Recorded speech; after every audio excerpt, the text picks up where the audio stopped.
looking for something. A new way, a new understanding, a connection, some comfort. You've got questions, and Light on Living puts the spotlight on all the answers so you can shine.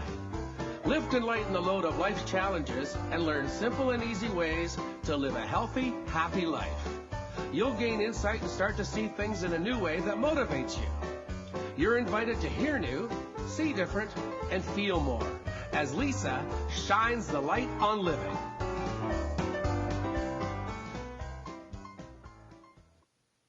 Welcome, everyone. Hello. I'm Lisa Berry, host of Light on Living. I'm so happy to have you guys joining us today because we are tackling a topic that I don't think not one person in this whole big giant world would be exempt from. And why I love bringing you people and guests to share with you on just to share their lives and what they're doing and inspire you is because really my end goal is to give you reasons to feel better. That's the tagline for the show. You guys have heard it before. And I know that when I woke up this morning, I wake up and I'm grateful for the things that I have and I look forward to things. But sometimes there are things that I wake up and I go, oh, not this again or not that again, or I've got to deal with this, or, oh, I shouldn't have done that. And there are things in my life that I would like to change. And that's scary because sometimes you think, gosh, it's so much easier to just to stay where I am. But then you think of the pain that sometimes that brings, because sometimes we are doing things that we don't want to be doing, but they're the best that we can be doing.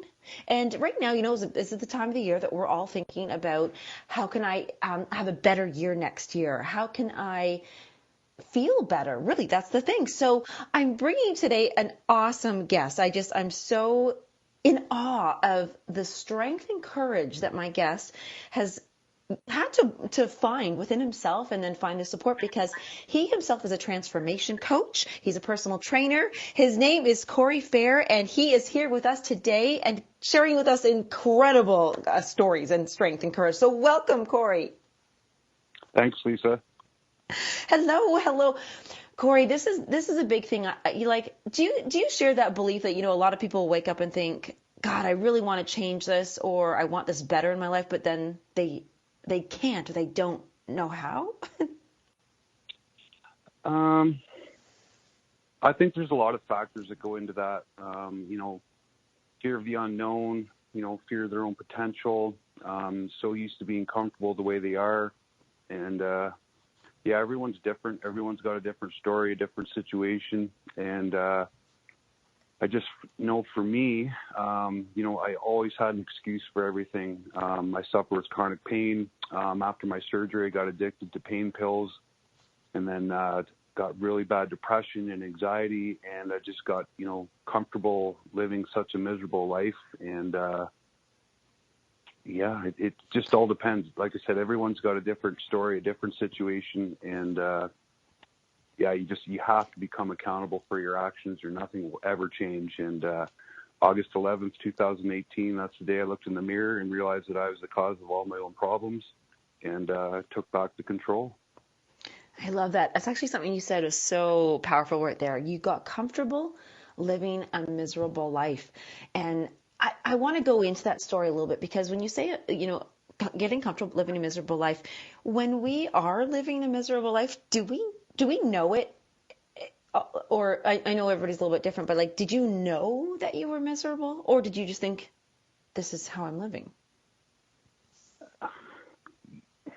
Yeah, I knew I was miserable. I knew I had so much more potential deep down inside, but the power of addiction is, until you've experienced it, you have no idea how truly powerful it can be. And, when you're suffering from mental health and addiction, it's just, to take that step into recovery, it's huge. It's very, very huge. It's very, very scary. And you have to admit that you have a problem, and nothing will ever change until you do.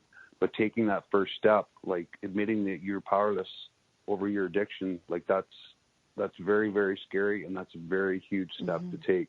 And that's the first step to recovery. Everyone has to do that, and then start working on themselves from there.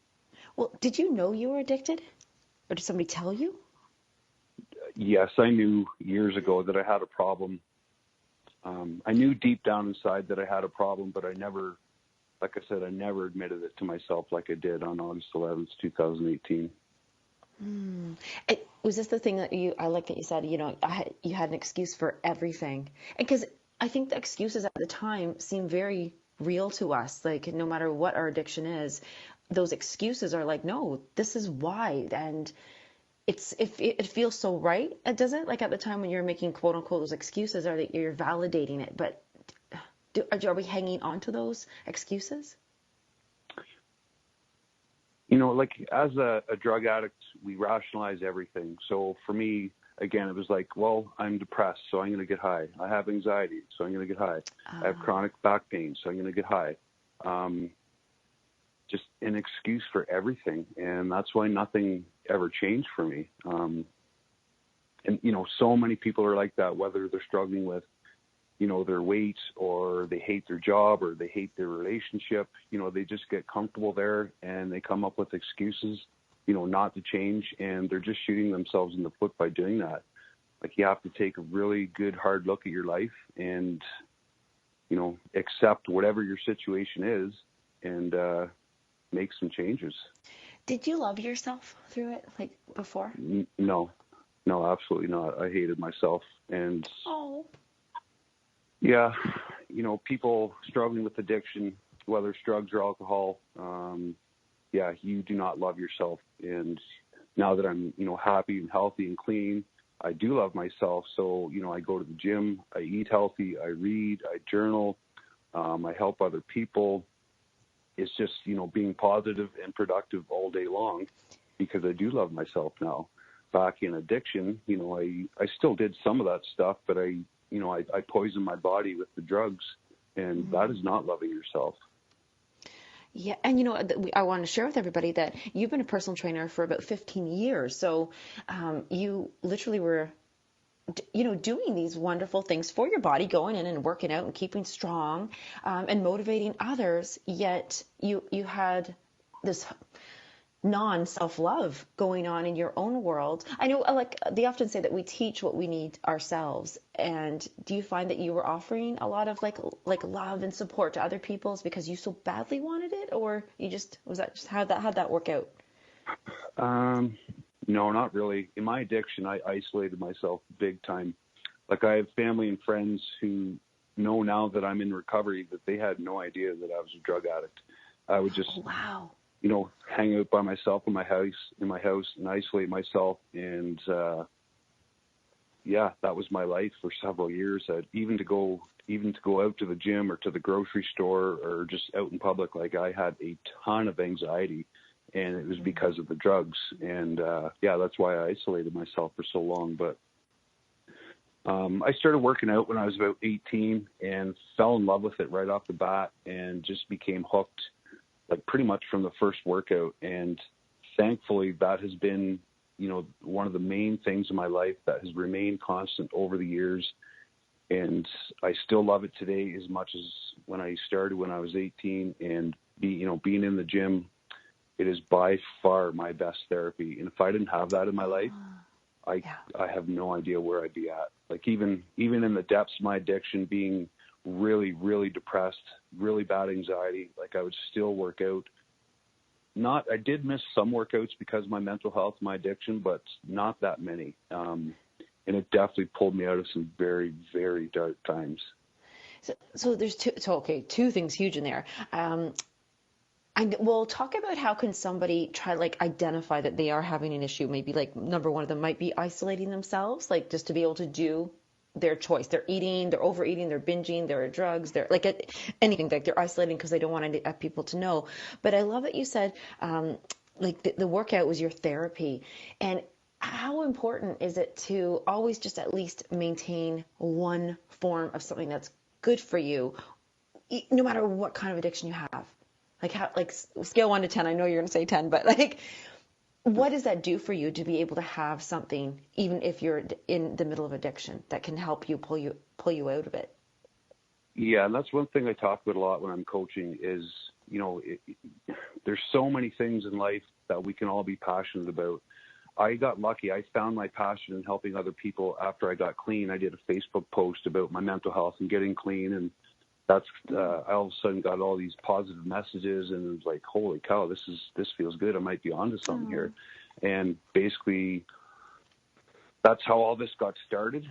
Getting back into personal training and being a life coach, and I absolutely love helping other people, and that is my passion. Not everyone, not everyone goes to work and they're not passionate about their jobs. However, I encourage everyone to find something that they are passionate about, even if it's for 20 minutes a day. It could be knitting, it could be cross-country skiing, it could be hiking, climbing mountains, whatever. Just spend 20 minutes a day doing something that you absolutely love, and that way every day you have something to look forward to. And for me, obviously, I'm also passionate about the gym, and I do that 6 days a week. And because, I go to the gym 6 days a week, I get to look forward to that every day, and it definitely helps with my mood. Yes. Oh, that's so true. Everybody knows this. I have that way about my cats and a cup of tea. It's like my favorite. I'm like, I can't even wait. That's so, okay, there was something big there. Hold on. Oh, okay. This is a big question. Big, huge question. And it might be different for everybody, but I don't want to call it a confession or an admittance, but do you think it's important that everybody who does have an addiction and they've decided to make a transformation, that they should publicly come out with it? Like, you know what I mean? Like not a confession. I don't mean that, but you know what I mean? Like to share with people, like, hey, I've had this, I'm struggling. Honestly, Lisa, in my opinion, I think that is a very good thing because, now I have absolutely no problem talking anywhere, anytime to anyone about my mental health and addiction. And, those of us who do struggle with addiction, there's a lot of shame and guilt involved. And, yes. I was that way for years and I held that stuff in. And, that's one of the reasons I isolated myself. And now that I'm happy and healthy, I just don't care what other people think. And, I do a lot of stuff on social media about my addiction, about my mental health, and just by getting that out in the open and talking openly about that stuff, I feel much, much, much better about myself. And just by me talking openly about it, it helps other people. Yeah, you mentioned the big thing is about shame and guilt. Like, I think that's where I'd be like if I had an addiction. I'm sure I do something like I probably have an addiction to cats, but if I really have like an addiction and I feel shameful about it or something, and I post it, how would one deal with negative feedback? Have you had anybody be harsh with you, or that it was like I haven't had any negative feedback about my addiction or mental health stuff. Oh my gosh, that's awesome. I've literally had thousands of messages and they've all been super positive. I have had a couple people make some negative comments and some negative messages about me being a life coach, because that can be a touchy subject depending on who you are. But other than that, like mental health and addiction, I've had nothing negative. That's nice to hear about the compassion. I would like to use that word there. Compassion, to say, wow, good for you. You've made a choice to get, transform your life. Like you've experienced a transformation. Definitely. Yeah, absolutely. That is so cool. There's a lot, there's so much to unwrap on this one. What I'm wanting to do is make sure that anyone listening right now, whether it's themselves or they're recognizing that, and so, hey, that's a great question. If somebody's listening and they're like, oh, wow, I have this friend who I think has an addiction or a problem, would you wish somebody would have came to you and talked to you and helped you? Like, should they do that, or should they? Depending on what the addiction is, like there's so many addictions this day and age, it could be internet, sex, gambling, porn, Facebook. Like there's so many addictions, and there's obviously different degrees of addictions. But an addiction to drugs or alcohol, it's very, very, very hard. Like the person has to be ready themselves. It doesn't matter if, your husband, your wife, your kids, your aunts, your probation officer, your boss, it doesn't matter if those people want you to get help. Unless the motivation is internal, it will never, ever work. So everyone has to be ready on their own terms. And, you know, like, I get it. Family members care for their loved ones, and they're pushing them, they're forcing them. They're saying, oh, you have a problem, you need to get help, you should go to detox or rehab or this or that. All that is doing is pushing the addict or alcoholic down even further. And that's just nothing but negativity. That just adds more shame and guilt. And that is a really bad thing to do. So the advice I give to people who have loved ones or friends or family who are struggling, I tell them to educate themselves about addiction, because it definitely is a very complex disease.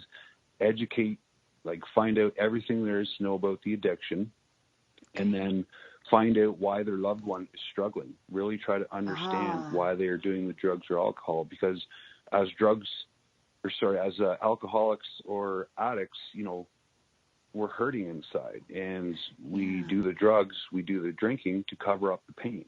Like for myself, just for an example, like when I was struggling, you know, I'd have depression, I'd have anxiety, I'd have chronic back pain, and then I'd take a handful of pills, and 20 minutes later, poof, it's all gone. Yeah. I can see getting addicted to that, because what you're doing is reaching for a better feeling. Like you're not thinking, oh, I want to get high on the pills. You're thinking, I just want this pain to stop in my back. Yes, exactly. You know, and I think I love that's you're expressing to people, like, to be gentle with these people. They don't need to be, I love that you said that. They're not here to be, you don't shame them into it and make them like, don't you love me and you should change and fix this and don't you love yourself? Because at the moment in time, they're not really feeling that love for themselves, and they're just like, God, I just wanted to feel better. And so, yeah, you're offering so much help and support here. We've got just about a minute before we sneak off to commercial, but when we do come back, I really would love for you to share with people, like, this would be something that I would really want to know too. How can we tell, or where do we know when something is a habit versus an addiction, and where that line is, that even if it is just a habit, if it's bad for us, because I'm thinking habits lead to addiction. So we're going to sneak away to commercial, but when we're back, we're going to hear more from Corey Phair, all about how to transform your life, no matter what you're going through.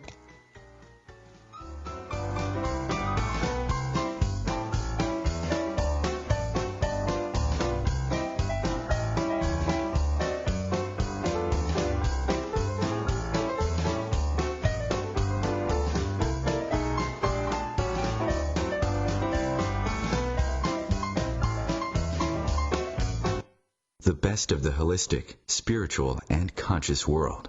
OMTimes Radio. IOM FM. OMTimes Magazine is one of the leading online content providers of positivity, wellness, and personal empowerment. A philanthropic organization, their net proceeds are funneled to support worldwide charity initiatives via Humanity Healing International. Through their commitment to creating community and providing conscious content, they aspire to uplift humanity on a global scale. OMTimes, co-creating a more conscious lifestyle. Have you bought into the idea that you have to work hard for your money, that business is hard? I will share some dynamic access consciousness tools to get you out of your own way so you can create a business that actually succeeds. Join me, Simone Millisers, on The Joy of Business at 4 p.m. Mondays Eastern. Mother, Mother Ocean. Hi, I'm Jimmy Buffett. West Indian manatees are one of the most unique animals on Earth, and we're still finding out so many new things about them. But manatees are endangered, and many of them are killed or injured each year because of watercraft collisions or other human activities. You can help save these gentle marine mammals. For free tips on what you can do, call Save the Manatee Club at 1-800-432-JOIN. Thank you.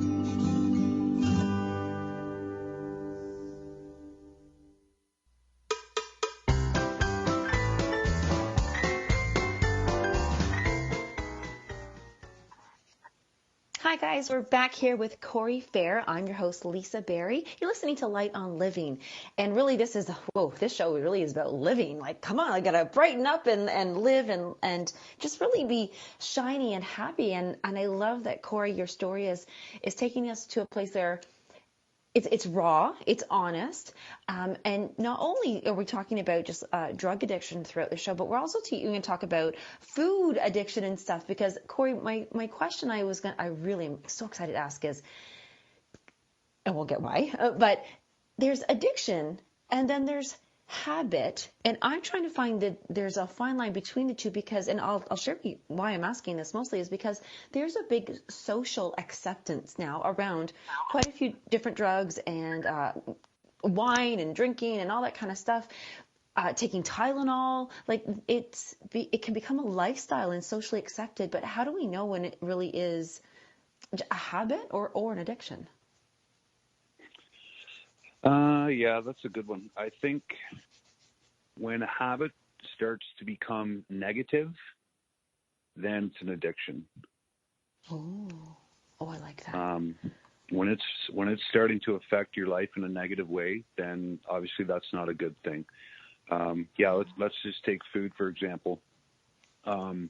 I've struggled with body image and binge eating for years now, and obviously we have to eat, and I love to eat, but at the same time, especially the last couple of weeks, I've had a couple holiday meals, and you got to splurge once in a while, but just eating stuffing yourselves with turkey and dressing and potatoes and all that stuff, it's a really good thing at the time, but just the guilt after that I feel, it's hard. It really is. There's a fine line there, and I know a lot of people struggle with food, but yeah, whatever the habit is, if it starts to affect your life in a negative way, then yeah, I think you got a problem.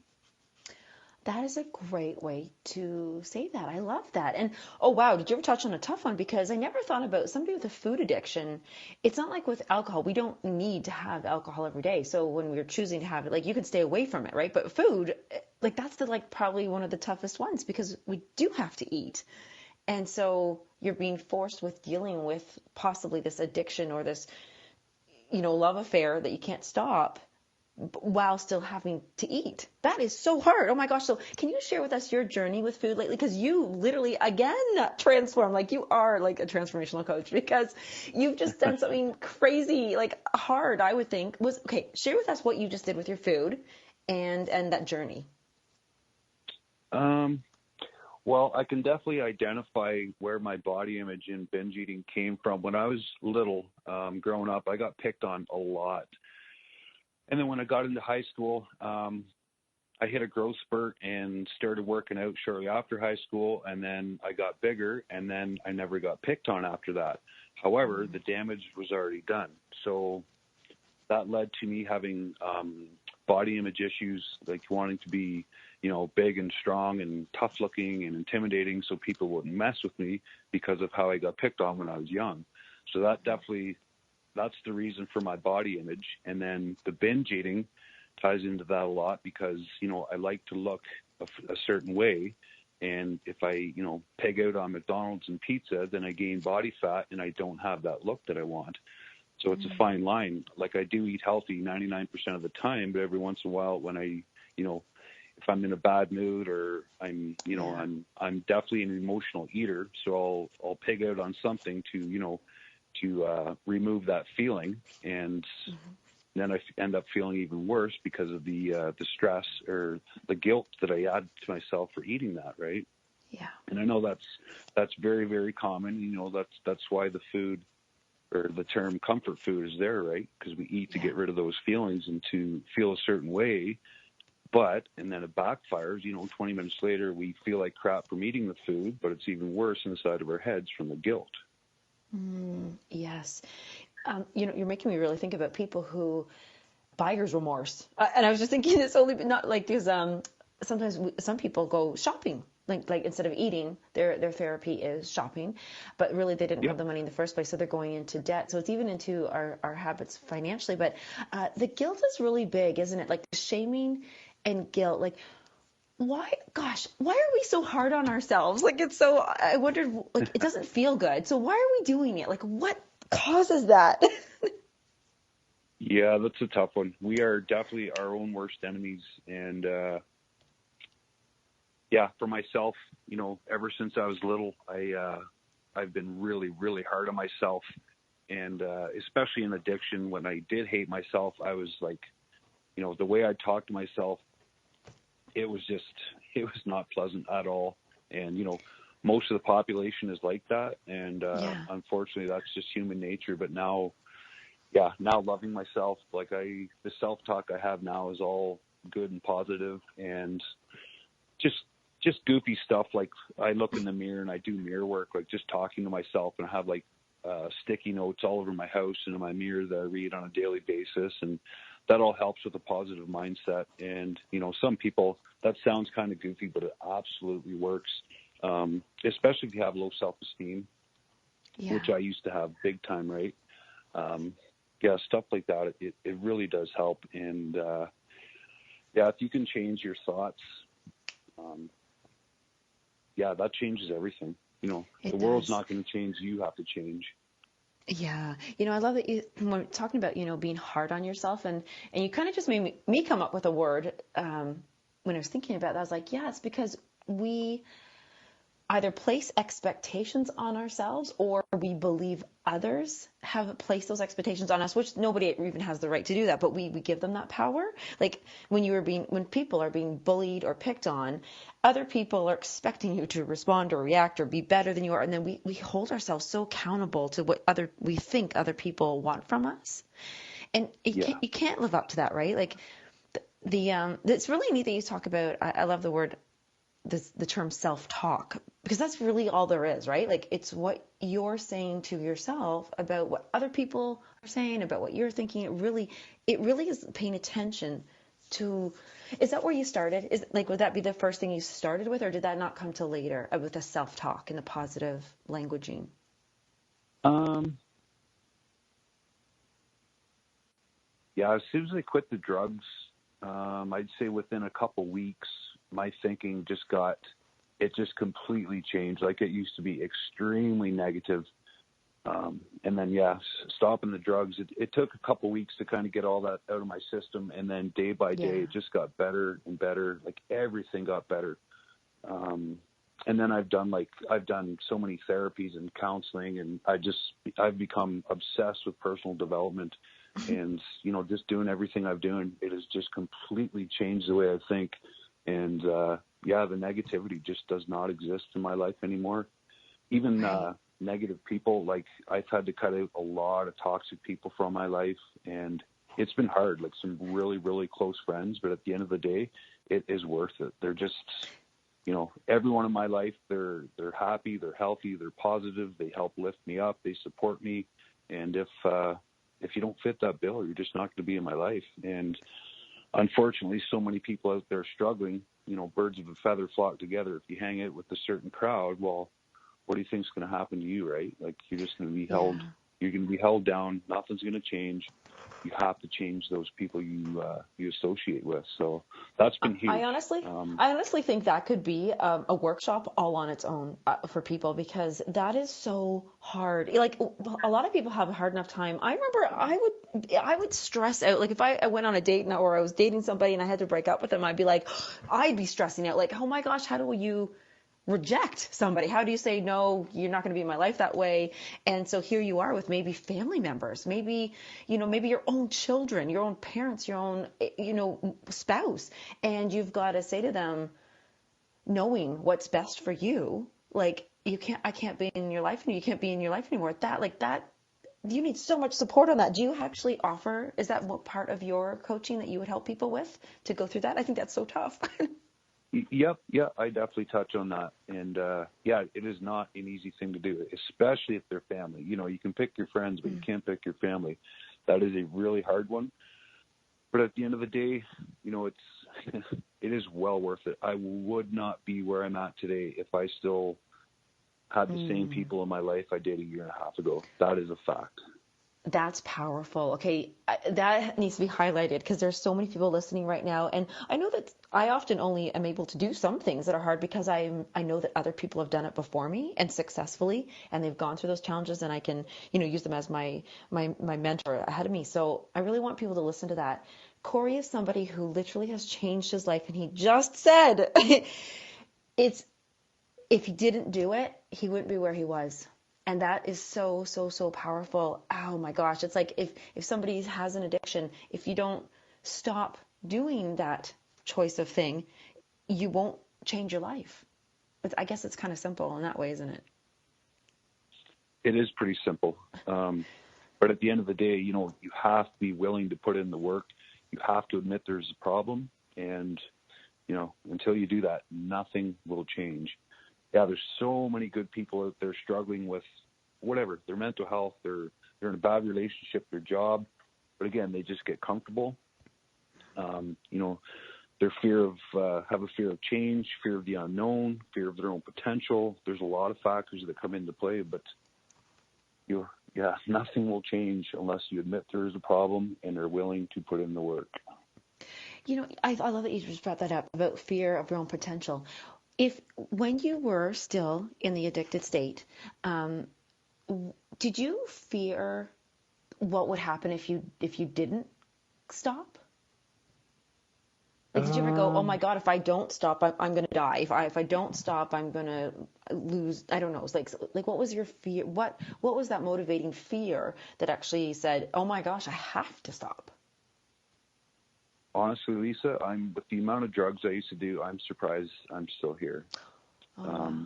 When I was probably about 15 years old, I had this really awesome feeling that deep down inside that one day somehow I was going to do something big with my life. And then as I graduated high school, started out in the workforce and moved around a bit, bounced around from different jobs, that feeling kind of faded away. And then in 2007, that's when I went back to college to do a police foundations diploma. And then I started getting that feeling again. And that feeling was I was going to help someone being physical. I wanted to be a cop or Bruce Power Security and help people. So that was all fine and dandy. And then I went into the military and I injured my back. That was 2013. And after my injury, I got chronic pain, and it completely changed who I was. Then came the depression, the anxiety, then the pain pills, and started getting addicted to those. And then in February 2016, I had major back surgery, and my surgeon sent me home with 400 oxys, and that just completely destroyed my life. So from about 2013 up until 2018, my life was just an absolute mess. Depression, anxiety, chronic pain, just extreme negativity. Like, I was just completely lost. And then when I got clean and I started doing the Facebook posts, I started getting the responses. I'm like, oh my God, wow. That feeling I had when I was 15, this is it. This is what I was meant to do. And it's to help other people. I actually think there's a bit of magic in there, because maybe, who knows, but maybe when you knew at 15 you were destined for greatness, you needed to be distanced from your greatness, and this was all meant to happen. So this was part of the plan. I don't know, maybe, because now you're able to super do it. I honestly believe everything happens for a reason. And, when I was struggling with mental health and addiction, I still had that feeling deep down inside that I was capable of so much more. I didn't know what it was at the time, but I was scared of that feeling. I was scared of my potential. Oh, that's interesting. What does that feel? What does that, if in words, what does that feel like when you say that? Like, you're afraid of it. You're scared of that thing, of that feeling that you had greatness in you. I knew that I was capable of so much more. But when you're struggling with mental health and addiction, life is not the same. I knew I was capable of so much more. I knew I had huge potential, but I was just scared that I would never live up to it. Oh, okay. A failure.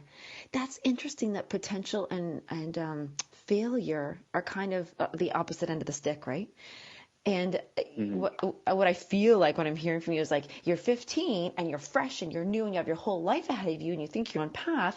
And then as you get older and you start, getting into life and doing stuff, it's almost, it sounds like to me like one of the fears that could come up for people is that they're running out of time.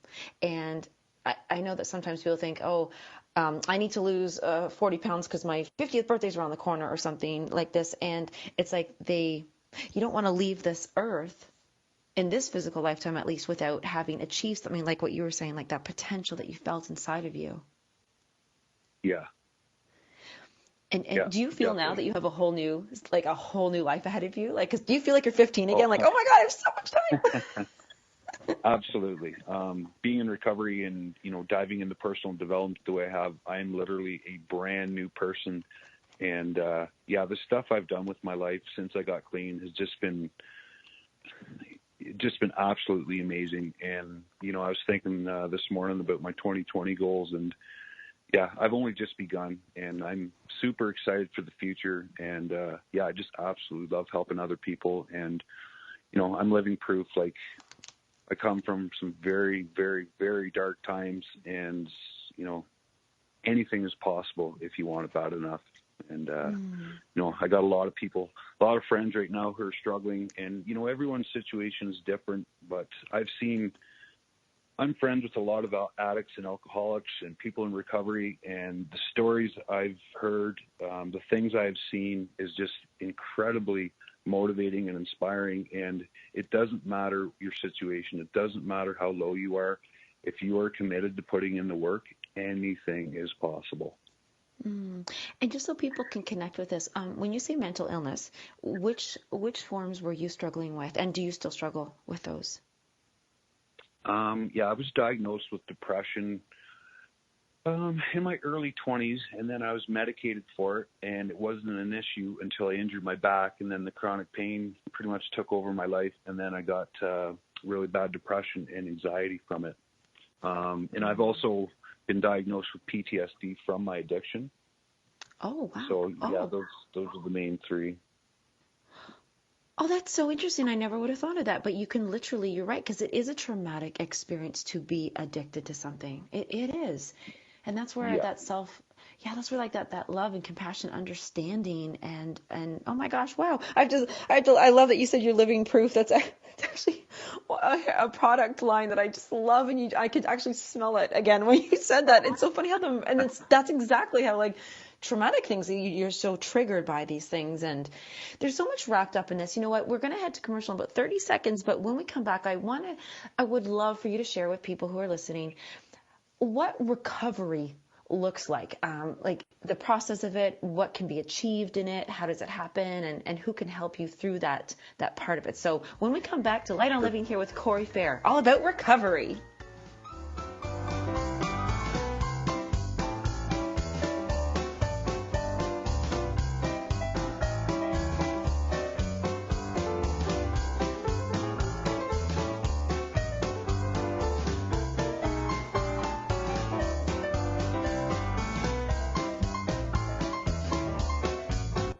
The best of holistic, spiritual, and conscious world. OMTimes Radio. IOM-FM. Ascending Hearts is no ordinary dating site, but a spiritual dating site with a purpose, to link you with your soulmate. We engineer the serendipity so you can trust that you will attune with someone that has the same matching vibration as you. Ascending Hearts, the conscious dating site for the spiritually aware. Try Ascending Hearts for free. AscendingHearts.com. Mind connected to the heart, connected to the love, connected to the soul. I'm connected to you, connected to me, connected to us.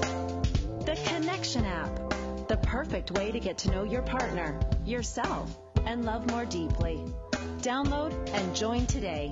Mind connected to the heart, connected to the love, connected to the soul. I'm connected to you, connected to me. The student asks the teacher, "How do I experience transformation?" The teacher replies, "When the student is ready to receive deeper answers, the student then asks, 'How do I know what deeper questions to ask?'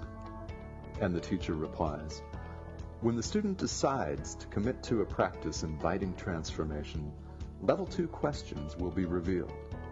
Hi, I'm Tomas Garza, and as a teacher and host, I'm inviting listeners to enroll in the Mastery of Transformation by joining me on Decide to Transform, your bridge to level 2 answers. Tuesdays, 1 p.m. Eastern on OMTimes Radio.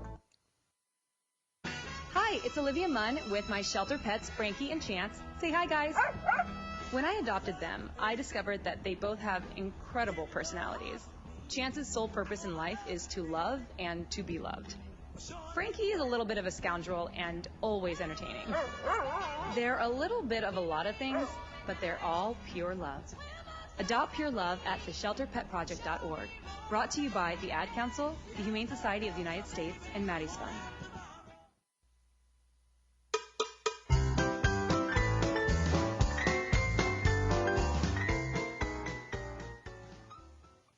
Welcome back, everyone, to Light on Living. I'm your host, Lisa Berry. I have Corey Phair here with us today.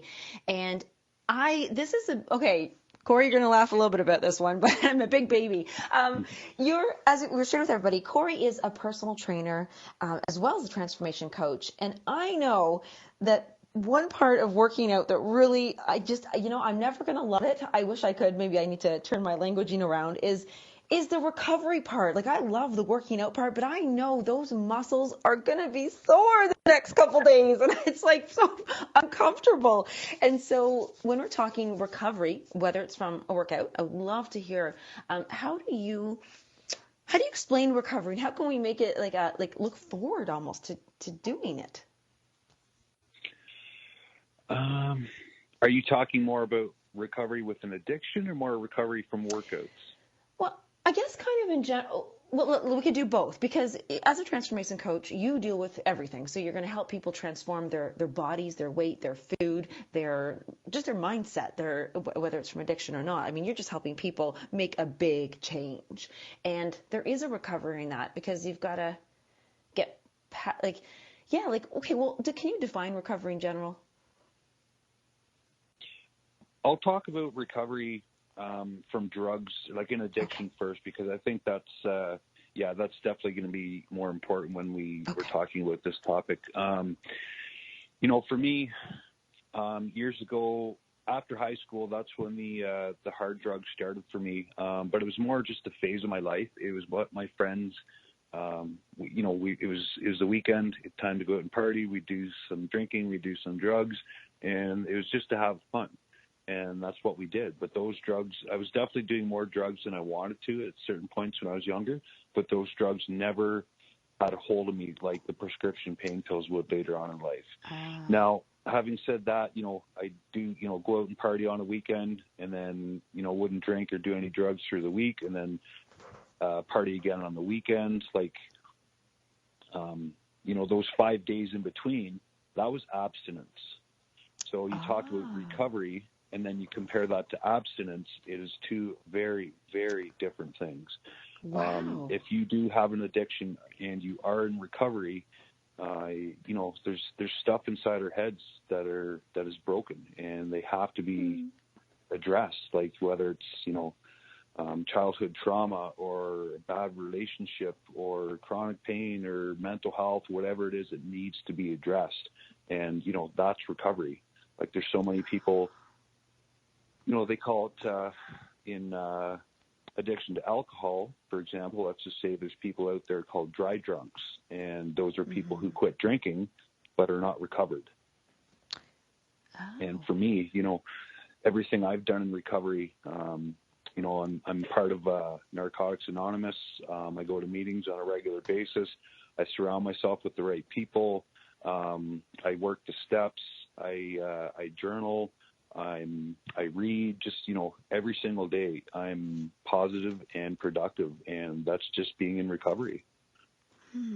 That was the best ever explanation. That's so enlightening to me. I love that. And I feel like recovery, I almost want to use the word healed. Like, not exactly, but yes, because you can stay away from something. Even in a relationship, you can, maybe somebody broke up with you and you're still in love with them. You can be forced to stay away, but it doesn't mean that you're healed past that wound, that hurt and everything. Like, you have to, recovery really involves healing and nurturing and starting something new. Yeah, definitely. Yeah, there's, all the stuff I struggled with over the years, like my mental health, yeah, there's something broken in my head and it needed to be fixed or at least addressed, right? So now I've done, I've talked to different counselors and on different therapies and, figured out why I am the way I am and why I was the way I was. And, until you do that, you might be able to quit the drugs or alcohol, but it's probably just going to be a matter of time before you pick that stuff up again. Yeah. My brain is so excited right now. Oh my God, it's like jumping around in there because I'm thinking of like transformation now to me means like starting something new. So you said you went through therapies to find out, why was my brain broken, and how, did you make a conscious decision of who you wanted to be? I just, once I got clean and, started working on myself, started diving into my recovery and started helping other people, it just kind of evolved. Like I didn't really have a goal of, where I wanted to be in 5 years or who I wanted to be. I just kept on, working on myself and being positive and productive and helping other people. And the more I did that, the more opportunities came my way. And, things are still happening for me every day. And it's really awesome how, one thing leads into another. And, one of my favorite sayings is everything happens for a reason. And I honestly believe that deep down to my core. And, my injury, as much as those few years sucked, being in addiction and struggling with mental health and chronic pain, they truly are like some of the best things that ever happened to me because they gave me the life I have today, which is pretty amazing. So, and that's why, I don't ever make excuses. In addiction, like I said, I was always playing the blame game, blaming it on depression, anxiety, chronic pain, all this and that. And, you can't play the blame game. You cannot be stuck in victim mentality because, when you're in that mindset, nothing will change. We hear there's 3 very powerful words in recovery that we talk about a lot: honesty, open-mindedness, and willingness. And those words, they stem from recovery, but those can apply to anyone in life, anyone struggling with something. They have a very great vibration to them. I love those words. And what is it? So if somebody, what does it look like to work with you as a transformation coach or a trainer? Like, how do they start with you? When I first started all this, so it was, August 2018 is when I got clean and I started doing Facebook posts. It was probably about 3 months after that. I had found my passion in helping other people, and I wanted to go back to school at the time to be either in social work or psychology, to be a counselor. And then I went back to the local school here to do upgrading, and my back pain it wouldn't allow me to sit through class. So I was like, okay, this isn't happening.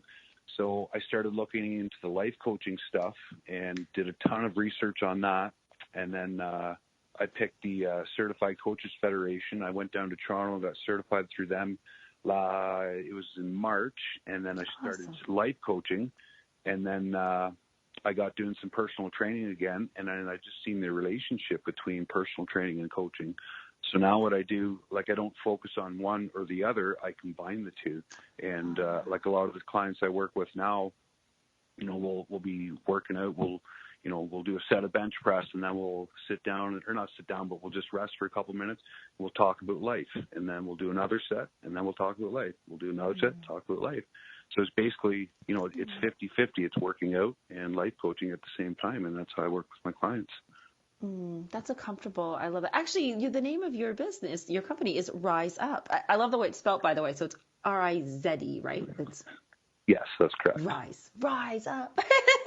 And that's awesome because you're elevating yourself. You're elevating your self-love. You're improving your body. You're rising up and you're standing taller in life and saying, I'm here and I'm good and I'm positive and happy.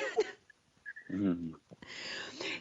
So this is a neat one. So can you work with people virtually, or do you need to see them in person? What's your preferred way to work with people? I have coached on the phone, but I don't like that. I just, one-on-one, I like to see reactions. I like to see facial expressions. It's much, much more powerful in person. So I prefer to do everything from my home here in Wyerton. That's where my gym is, downstairs in the basement. So.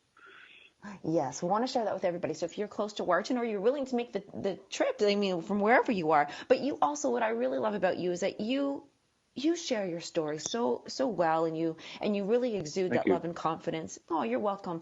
And are you looking to be a speaker as well? Because I mean, you are a speaker, so I'm just going to put that out there. So if somebody's thinking, we'd love to have you come and talk to our company or our family or a group of people, is that something that you would do? Go and share this with people? Yes, absolutely. I started speaking about probably 7 months ago, and I love it. I absolutely love public speaking. I love telling my story. There's no better way to get a powerful message out there than to tell your story in front of a live audience, and I absolutely love it. I've been pretty fortunate. I've traveled around Southern Ontario and did quite a few talks, and the people I meet and the impact I have by doing that, it's pretty amazing, and I love it. I really do love public speaking, and we all have a story to tell. Some people have it, they've been through some harder stuff than other people, but I think at the end of the day, we all have a story to tell. And, just by getting outside of yourself and talking about it, that's huge. Yeah. That's very, very powerful stuff. And to hold that stuff in, it just holds you back. It seriously affects your life. It affects the people around you. Get that out of you. Talk about it. Like I'm proud to be in recovery. I'm proud to be where I'm at. I'm proud that I beat addiction and mental health. Like, I do not run and hide from that anymore at all. I love you. That exudes from you. I love that. And that's what I was, right now, all the listeners, like, this is what I can imagine, that they're either recognizing that they are in isolation and that they are hiding, and whether it's being shameful or that they're so addicted to whatever it is that they just want to continue doing it in their own privacy and not to be. But I love that you say to get people talking. And I really see you doing that. I can see you just being with a group of people and connecting and letting them talk it out and share. And I think it's so important that people need to witness others who are so proud, like you are, to be where you are. Yeah, I haven't had an addiction and I got through it, and you guys can too, and you just need the help. Like, it's so awesome that you're doing this. Thank you. Something else I'm doing, like, I'm fortunate to own 50 acres. So I've been developing my property for the last couple of years. So starting this year, I'm going to start doing some retreats. So I want to do recovery retreats, mental health retreats, PTSD retreats, just, retreats for anyone struggling with something, right? And to get people together who struggle with the same issues and, talk about it, get it out in the open, support one another. It is so powerful. Like last week I had a mini mastermind group here over to my place for a night, and we went downstairs and we got up and we told our stories. There's only 5 of us here, but we got up and we told our stories in front of each other. I got whiteboards all over my house, so we were using the whiteboard and tossing around ideas and just talking about life. And it's just, to get like-minded people together like that, it's huge. Yeah. It really is. You do. I love that whiteboards around. Actually, that's a great thing where to start right now. Let's invite everybody to your Facebook page. Is it just under your name? Yeah, I just do everything under my name, and then I do have a website, www.riseup.ca, and Rise Up is spelled with a Z, not an S. Right, got it. And so it's Corey, Corey. Phair is not F at all, Phair. And so you guys got to go check out Corey, because he has so many awesome posts and pictures, and you can see the gym. It's actually like it's a substantial gym. Like, you've got everything going on there. There's nothing that you don't have. So it's great. Yeah, it's a pretty good setup. I'm pretty blessed. Yeah, and I love the retreat. So that's actually fun too, and I want everybody to hear that, because you know what, I don't know if it's easy to find retreats for recovery around, but it certainly sounds like something that is of great value that people need to have. And I love this one big word. I feel like I feel safe around you. Like, I feel like I would have the safety inside of myself to reach out to you and say, I'm struggling with blah, blah, blah, and I'm not going to receive judgment from you in a negative way. I'm only going to get support from you. And I think these retreats are going to be something incredible. How long would a retreat be? Like, I know you haven't designed it all yet and they're coming, but like, are they going to be short ones or long ones? Yeah, there'll be weekend retreats. I'm thinking, yeah, still ironing out all the details, but probably like a Friday, show up around 3:00 and then leave around the same time on Sunday. Okay, and I'm going to ask this question. I don't know if it's a weird question or not. If somebody actually is still addicted and they are currently doing whatever, drugs, eating, drinking, can they come to a retreat? Can people still in addiction come to a retreat to get clean, even if they're still doing what they're doing? No, I would definitely discourage that, because the people, if it is a recovery retreat, to have people coming here and using drugs, it's not a good idea. It's just, yeah, everyone's here in recovery, and that's just a dangerous situation. So. Okay, so if they're in addiction right now, they can still reach out to you, and you can help guide them to some appropriate places that they need to start. And then we can look forward to having recovery retreats and transformation coaching from you. Yes, definitely. Oh, this is awesome. Corey, I'm so happy to have spent this time with you. You're so encouraging. I like that. That's encouraging. You're so encouraging. Thank you.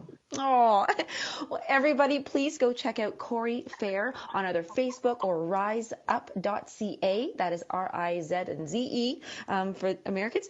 And yes, be a part, get support. Don't feel alone. And we've got you. So everybody, ready for transformation 2020 goals? Okay. Thanks so much, Corey. Thank you, Lisa. Okay, bye everyone. We'll see you soon. Bye-bye.